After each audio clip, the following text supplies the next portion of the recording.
All of you very good afternoon. So நம்ம PHP conditional ஸ்டேட்மெண்ட்டில் next என்ன பார்க்க போகிறோன்னா if else statement in PHP. அதாவது நம்மளுடைய 4 ஸ்டேட்மெண்ட் இருக்குது. என்னன்னா if statement, if else statement, if else statement, ஸ்விட்ச் ஸ்டேட்மெண்ட், இது எல்லாமே வந்து என்ன அப்படின்னு பார்த்தாச்சுன்னா PHPயில் தேவைப்படுற முக்கியமான ஸ்டேட்மெண்ட் பற்றி தான் நம்ம பார்த்துட்ருக்கோம். ஸோ இது ஏன் அப்படின்னு பார்த்தாச்சுன்னா இது வந்து கொடுக்குற கோடிங்ஸ், அதாவது வேல்யூஸை வந்து நமக்கு எப்படி அசைன் பண்ணி கொடுக்கும், அதாவது அதை கொடுக்குற வேல்யூவை எந்த பொசிஷனில் அசைன் பண்ணி கொடுக்கும். தென் ஒரு வேல்யூ கொடுக்கும்போது அதில் ட்ரூ ஆர் ஃபால்ஸ் கண்டிஷன் எப்படியெல்லாம் வந்து அசைன் பண்ணி இருக்குது அப்படின்றத நம்ம செக் பண்ணி கொடுக்கறதுக்காக இந்த கண்டிஷனல் ஸ்டேட்மெண்ட்ன்றதை நம்ம யூஸ் பண்ணிகிட்ருக்கோம். ஓகேங்களா? அதில் ரெண்டாவது என்ன அப்படின்னா if else ஸ்டேட்மெண்ட்டு தான். ஸோ அதை பற்றி பார்ப்போம். If statement execute a statement or a group of statement. அதாவது இந்த ஸ்டேட்மெண்ட்டு ஆல்ரெடி சொல்லியிருப்பேன், இது எப்படி எக்ஸிக்யூட் ஆகும் அப்படின்னு பார்த்தாச்சுன்னா குரூப் ஆஃப் ஸ்டேட்மெண்ட் வந்து அட் அ டைமில் நம்ம என்ன பண்ணிக்கலாம்னா எக்ஸிக்யூட் ஆகும். இதில் வந்து கண்டிஷன் வந்து satisfied by the user expectation. அதாவது நம்ம கொடுக்குற வேல்யூஸ், அதாவது கொடுக்குற அசைனிங் வேல்யூஸ் வந்து சரியான விதத்தில் என்ன ஆகணும், எக்ஸிக்யூட் ஆகணும். அப்போ தான் வந்து நம்ம கொடுக்குற கோடிங்ஸும் வந்து சரியாக ஒர்க் ஆகுது அப்படின்ட்டு நமக்கான சாட்டிஸ்ஃபேக்ஷன்ன்றது கரெக்டாக இருக்கும். When the condition get false, அதாவது அந்த கண்டிஷன் வந்து ஃபால்ஸாக இருந்தால், அதாவது ஃபெயிலாக இருந்தால் the else block is executed. அதாவது இஃப் கண்டிஷனில் இருக்கிற வேல்யூ வந்து ஃபால்ஸாக இருந்தால் நமக்கு அகைன் எங்கே போகும் அப்படின்னு பார்த்தாச்சுன்னா எல்ஸ் பார்ட்டுக்கு போகும். எல்ஸ் பார்ட்டுக்கு போயிட்டு அந்த இடத்துல கொடுத்துருக்குற வேல்யூஸ் வந்து சரியாக இருக்கா அப்படின்ட்டு செக் பண்ணும். பாருங்கள், இப்போ நம்மளுடைய ஃபஸ்ட்டு கண்டிஷன் எங்கே செக் பண்ணோம் அப்படின்னு பார்த்தாச்சுன்னா இந்த இடத்துல செக் பண்ணுங்க. ஸோ என்ன ஆகும், இஃப் கண்டிஷனில் வந்து ஃபால்ஸாக இருக்குது, அப்படி எக்ஸிக்யூட் ஆகாது. நெக்ஸ்ட் என்ன போகும்னா to move else part. So move else பார்ட்டுக்கு வரும். ஸோ எல்ஸ் பார்ட்டுக்கு வந்த உடனே என்ன ஆகும் அப்படின்னா இங்கே கொடுத்துருக்கிற கண்டிஷன் கரெக்டாக இருக்கா இல்லையான்னு பார்க்கும். சப்போஸ் இந்த இடத்துல கண்டிஷன் வந்து ரைட்டாக இருந்தால் என்ன ஆகும்னா நம்மளுடைய கண்டிஷன் ட்ரூ ஆகும். ஓகேங்களா? கண்டிஷன் என்ன ஆகும், ட்ரூ ஆகிட்டு அந்த ஸ்டேட்மெண்ட்டு சரியாக எக்ஸிக்யூட் ஆகும் அப்படின்ட்டு கொடுத்துருக்குறாங்க. ஓகேங்களா? அதுக்கு தான் அவங்க ப்ரோக்ராம் கொடுத்துருப்பாங்க பாருங்கள். இப்போ நம்ம வந்து எஃப் கண்டிஷன், அதாவது PHP ஸ்டார்டிங் ஓகே, இந்த பாஸ் மார்க்கு, ஸ்டூடெண்ட் மார்க்கு கொடுத்துருக்குறாங்க. இது என்னென்னா எலிஜிபிலிட்டி டெஸ்ட். அதாவது ஒரு ஸ்டூடெண்ட்டு பாஸ் ஆகுறானா ஃபெயில் ஆகுறானா அப்படின்ற ஒரு சின்ன ப்ரோக்ராம் தான் PHP இதில் கொடுத்துருக்குறாங்க. எல்லாமே PHP பொறுத்த வரைக்கும் நம்ம எங்கே டைப் பண்ணோம்னா நோட் பேடில் தான் டைப் பண்ணோம். இங்கே நமக்கான பாஸிங் மினிமம் 35 மார்க் எடுத்தால் அவனுடைய கிரேடு வந்து பாஸ். அதாவது ஸ்டூடெண்ட்டோட மார்க் என்ன அப்படிங்கிறத 70, அதுக்குள்ளே எவ்வளோ வேணாலும் நான் பண்ணிக்கலாம்னா மார்க் எடுத்துக்கணும். ஸோ நம்மளுடைய வேல்யூஸ், அதாவது இந்த டாலர் சிம்பிள் வந்து எதுக்காக கொடுத்துருக்குறாங்கன்னா அசைனிங்க வேல்யூ, கொடுக்குற எல்லா வேல்யூஸும் வந்து என்ன பண்ணும், அசைன் பண்ணி கொடுக்கும். எல்லாமே மார்க் 35, ஸ்டூடெண்ட் மார்க் 70, இது எல்லாமே என்ன பண்ணோன்னா நமக்கு அசைன் பண்ணி கொடுக்கறதுக்காக இதை கொடுத்துருக்குறாங்க. ஓகேங்களா? ஸோ அதுக்கு தான் இந்த இடத்துல எக்கோன்ற ஸ்டேட்மெண்ட்டில் என்ன பண்ணியிருக்காங்க அப்படின்னா இஃப் ஸ்டேட்மெண்ட் பார்த்துருக்குறோம்.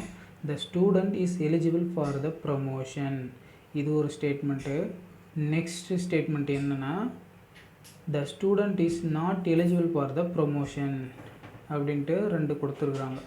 இந்த இடத்துல ஒரு ஸ்டூடெண்ட்டு நம்ம பார்க்குறோம் அப்படின்னா அந்த ஸ்டூடெண்ட்டோட பாசிங் மினிமம் இந்த இடத்துலையே நம்ம ஃபஸ்ட்டு எக்கோன்ற ஸ்டேட்மெண்ட்டில் first the student is not eligible for the promotion. Suppose இந்த இடத்துல ஏதாச்சும் வந்து பை மிஸ்டேக் இருக்குது அப்படின்னு பார்த்தா நம்மளுடைய கண்டிஷன் என்ன ஆகும்னு சொல்லியிருக்கிறேன், டு மூவ் நெக்ஸ்ட் ஸ்டேட்மெண்ட், அதாவது எல்ஸ் ஸ்டேட்மெண்ட்டுக்கு வரும். இந்த இடத்துல தவறாக இருந்தால் இந்த இடத்துல வரும். ஓகேங்களா? இந்த இடத்துல கண்டிஷன் வந்து சரியாக இருக்குது, கொடுத்துருக்கிற வேல்யூ சரியாக இருந்துச்சுன்னா என்ன ஆகும்னா நம்மளுடைய ப்ராசஸ்ன்றது எக்ஸிக்யூட் ஆகும். ஓகேங்களா? அதாவது அவுட்புட்டு சரியாக வரும்னு சொல்கிறேன். அவுட்புட் சரியாக நம்ம பார்க்க முடியும். ஓகேங்களா? ஸோ இதுதான் வந்து if else statement.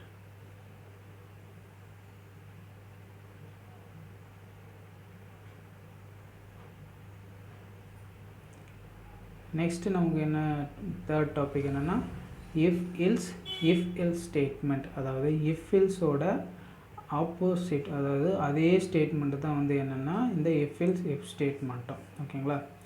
If else statement is a combination of if else statement. என்னென்னா அதனுடைய ரிலேட்டட் தான் வந்து இந்த இஃப் எல் ஸ்டேட்மெண்ட்டும். More than one statement can execute the condition based on user need. அதாவது நமக்கு தேவை அப்படின்னா நம்மளுடைய ஸ்டேட்மெண்ட்டு இன்னும் ஒரு 4-5 ஸ்டேட்மெண்ட்டை அதில் ஆட் பண்ணிக்கலாம். அதுக்காக கொடுத்துருக்குறது தான் வந்து என்னென்னா இஃப் எல்ஸ் ஸ்டேட்மெண்ட். ஓகேங்களா. இஃப் எல்ஸ் ஸ்டேட்மெண்ட், அதாவது காம்பினேஷன் ஸ்டேட்மெண்ட்டுன்னு சொல்லலாம் இது. ஓகேங்களா. இங்கே வந்து அதே ப்ராசஸ் தான் என்னென்னா ஸ்டூடெண்ட் மார்க் அப்படி வச்சு தான் நமக்கு கொடுத்துருக்குறாங்க. இங்கே வந்து கண்டிஷன் பாருங்கள். ஃபஸ்ட்டு கண்டிஷன் எல்ஸ் ஸ்டேட்மெண்ட்டு, அது ஒரு ப்ராசஸ் முடிஞ்சிடும். ஸோ இதோட ஒரு ப்ராசஸ்ஸு. ஸோ அகைன் நெக்ஸ்ட்டு வந்து என்னென்னா எல்ஸுக்கு அகைன் இன்னொரு பார்ட்டு இன்னொரு எல்ஸும் கொடுத்துருக்குறாங்க. இப்போ வந்து எத்தனை ஸ்டேட்மெண்ட் வருது இங்கே? ஸோ மேலே நமக்கு வந்து இது வந்து ஃபஸ்ட்டு, இது செகண்டு, இது தேர்டு. ஸோ டோட்டலாக எவ்வளோ ஸ்டேட்மெண்ட் கொடுத்துருக்காங்கன்னா 3 ஸ்டேட்மெண்ட்டுன்றதை நமக்கு கொடுத்துருக்குறோம். அதாவது மோர் தென் ஒன் ஸ்டேட்மெண்ட் வேணும்னாலும் நம்ம என்ன பண்ணிக்கலாம்னா இந்த எஃப்எல் ஸ்டேட்மெண்ட்டில் நம்ம யூஸ் பண்ணிக்கலாம் அப்படின்ட்டு நமக்கான டாபிக்ஸில் கொடுத்துருக்குறாங்க. மோர் than one statement can execute. அதாவது எத்தனை வேணும்னாலும் நம்ம என்ன பண்ணிக்கலாம் இந்த எஃப்எல் ஸ்டேட்மெண்ட்டில் நாம் யூஸ் பண்ணிக்கலாம் அப்படின்ட்டு சொல்கிறாங்க. ஓகேங்களா. ஸோ இப்போ அதுக்கான ப்ரோக்ராமிங் இப்போ நம்மளுடைய சின்டெக்ஸில் என்ன கொடுத்துருக்குறாங்கன்னா, ஸோ ஸ்டேட்மெண்ட்டை பொறுத்த வரைக்கும் எஃப் ஸ்டேட்மெண்ட்டில் first condition execute statement if condition is true. So அதாவது ஃபஸ்ட்டு கண்டிஷன் வந்து ட்ரூ, அதாவது எல்ஸ் பார்ட்டு வரும். கண்டிஷன் ட்ரூவாக இருந்தால் second part execute statement if second condition is true. அதாவது செகண்டும் வந்து என்ன ஆகுதுன்னா ட்ரூவாக இருக்குது. ஸோ அப்போ ட்ரூவாக இருக்குன்னா தேர்டுக்கு வரும். Execute statement if both condition or false. அதாவது எக்ஸிக்யூட் ஸ்டேட்மெண்ட் வந்து போத் கண்டிஷன் வந்து என்ன ஆகுதுன்னா ஃபால்ஸ் ஆகுது அப்படின்ட்டு நம்ம சொல்லி, அதாவது தேர்டு பார்ட் வந்து ஃபால்ஸ். அப்போது கண்டிஷன் என்ன ஆகும் அப்படின்னா அதாவது 2 கண்டிஷனை செக் பண்ணி பார்த்துட்டு இந்த 2 கண்டிஷனை வந்து செக் பண்ணி பார்த்துட்டு இங்கே ஃபால்ஸாக இருக்குது அப்படின்னா இந்த இடத்த விட்டு நமக்கு ஸ்டேட்மெண்ட் என்ன ஆகும் அப்படின்னா கண்டிஷன் விட்டு வெளியே வந்துடும். அதாவது எக்ஸிட் ஆகிடும். ஓகேங்க. நெக்ஸ்ட்டு நம்ம செக் பண்ணி பார்க்குறதுக்கு எதுவுமே இல்லை. இதுக்கப்புறம் கண்டிஷன்ஸுன்றது எதுவுமே இல்லை, வேல்யூஸும் எதுவுமே இல்லை. அதனால் அந்த ப்ரோக்ராம் விட்டு என்ன ஆகும் எக்ஸிட் ஆகிடும். ஓகேங்களா. ஸோ நெக்ஸ்ட்டு அதனுடைய ப்ரோக்ராம் கொடுத்துருக்குறாங்க. ஸோ ப்ரோக்ராம் பாருங்கள், அதே ஸ்டூடெண்ட் எலிஜிபிலிட்டி தான். ஸோ PHP ஸ்டார்ட் பண்ணுறோம். ஸோ டாலர் சிம்பிள் ஆல்ரெடி சொல்லியிருக்கேன். அசைனிங் த வேல்யூ அசைன் பண்ணுறதுக்காக கொடுத்துருக்குறாங்க. Pass mark 35 marks. First class எடுத்தால் எவ்வளோ மார்க்னா 60 மார்க்ன்றது கொடுத்துருக்குறாங்க. ஸ்டூடெண்ட் மார்க்கு 70 தான். ஸோ இப்போ கண்டிஷன் ஃபஸ்ட்டு ஸ்டேட்மெண்ட்குள்ளே நம்ம வருவோம்.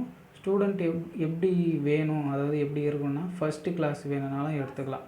த student is eligible for the promotion first class. அவன் ஃபஸ்ட்டு கிளாஸ் மார்க் எடுத்தால் தான் வந்து அவன் என்னவா நமக்கு மெசேஜ் டிஸ்பிளே ஆகும் அப்படின்னா அவன் ஃபஸ்ட்டு கிளாஸ் எடுத்துருக்குறான் அப்படின்ட்டு வரும். அவன் அப்போ இது எவ்வளோ எடுத்துருக்கணும் 60 மார்க்குன்றதை எடுத்துருக்கணும்.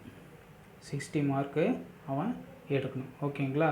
அதுக்கான நமக்கு மெசேஜ் எப்படி டிஸ்பிளே ஆகும் அப்படின்னா, அதாவது ஃபஸ்ட்டு கிளாஸ் அப்படின்றத நமக்கு ஆட்டோமேட்டிக்காக நமக்கு டிஸ்பிளே பண்ணி கொடுக்கும். அவன் 60 அபோவ் எடுத்திருந்தாலே நம்மளுடைய ஸ்டேட்மெண்ட் என்ன வரும்னா ஃபஸ்ட்டு கிளாஸ்ன்றது ஸ்டேட்மெண்ட்டு டிஸ்பிளே ஆகும். அதாவது மெசேஜே நமக்கு பாஸ் ஆகும்.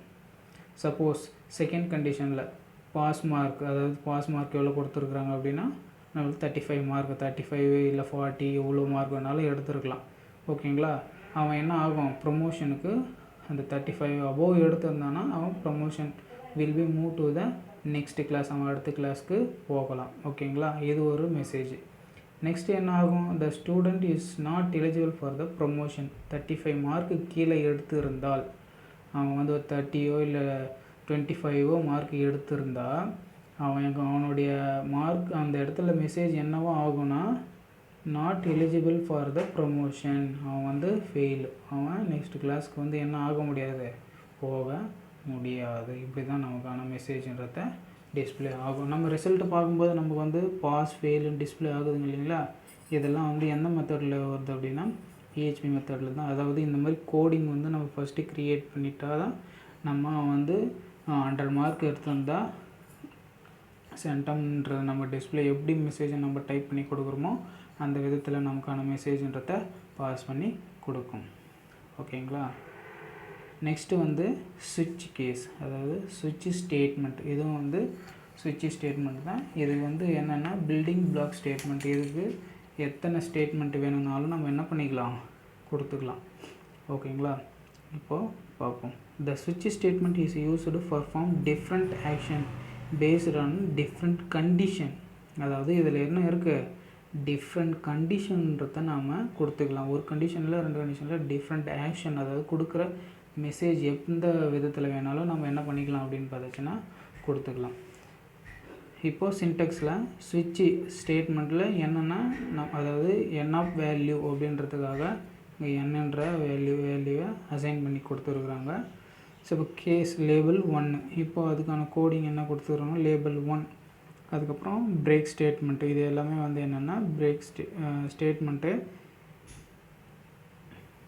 ஸோ இப்போது டிஃபால்ட் ஆகிற வரைக்கும் நம்ம என்ன பண்ணிக்கலாம்னா கொடுத்துக்கலாம். அதாவது எத்தனை ஸ்டேட்மெண்ட், ஒரு 50 100 அதுக்கு மிச்சமாக அதுக்கு எவ்வளோ ஸ்டேட்மெண்ட்டு வேணும்னாலும் நம்ம என்ன பண்ணிக்கலாம்னா மோர் தென் ஸ்டேட்மெண்ட்டுன்றதை நம்ம கொடுத்து யூஸ் பண்ணிக்கலாம் டிஃபால்ட் ஆகிற வரைக்கும்.